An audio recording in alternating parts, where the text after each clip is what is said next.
Hi everyone, good morning. How you all doing? It's Puah-Midwife here again. And I'm here to talk about bottle feeding. I posted my last video talking about breastfeeding and why you should feed your baby and a little bit of history on how breastfeeding all started, even though that was the only choice humans had at the time.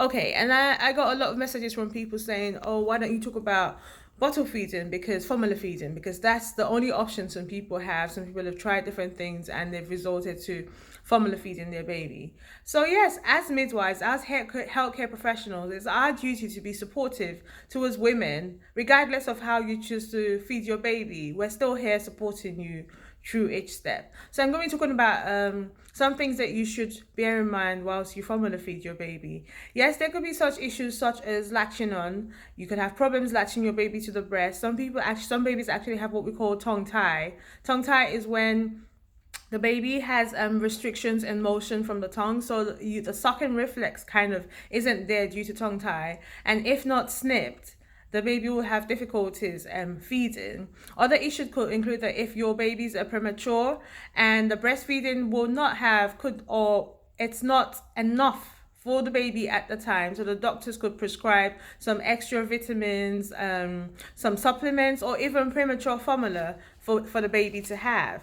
And or if your baby has lost more than close to 10% or more than 10% of their bed weight within a short time, the doctor could be like the pediatrician could offer some extra things or extra formula for the baby.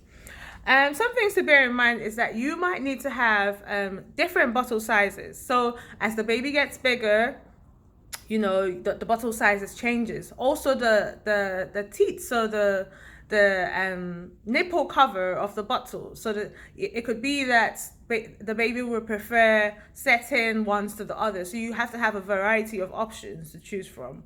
Also, dishwasher basket. Some people prefer washing their bottles in the dishwasher. So having a separate container for the dishwasher, for the dishwasher, just for the bottle. So a dishwasher basket.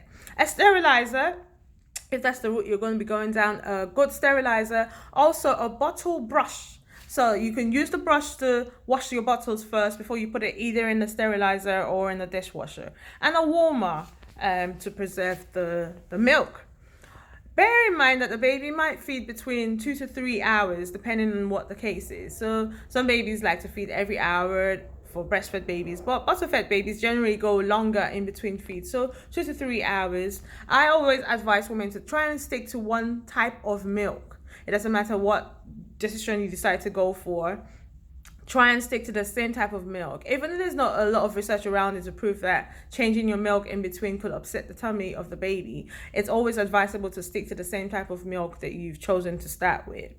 Also, try and make the milk on the go. So as it's needed, just make it on the go. I know some people will be like, oh, come on, it's easier to make the milk and have it there ready at hand for when the baby needs it. But also trying to minimize what it's going to cost the baby a tummy upset. So make the milk as you go along. It's advisable. But if you decide to have formulas that are stored, bear in mind that you can only keep the warm milk at room temperature for up to 2 hours. I mean, you can store it in the fridge, but I advise against that. Also, use hot water. Don't use bottled water. You have some people who tend to use bottled water to make their milk, but I say no, boil your water. Use boiled water because you don't know the sodium and sulfate content of the bottled water that you're using. So try and stick to using boiled water.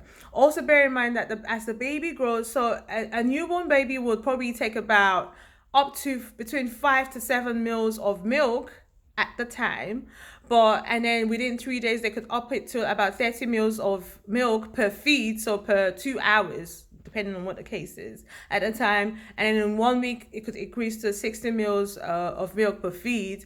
And like in a month, up to 150 mils of milk per feed at a time. So the baby's tummy kind of gets bigger and bigger as the time goes on. So try not to overdo it. Also try and get into the habit of making sure your baby burps in between feed. So don't give all the whole milk and then start to try to win the baby. Try and do it in between. So let's say babies get into having half of the milk that you're offering. Stop and try to get the baby to burp in between feeds. And yes, so that's it really about bottle feeding. So hope this helps. You know, in as much as we advocate that women breastfeed, we're also here to support you through whatever decision you decide to go for. Thank you guys and have a great day. Bye.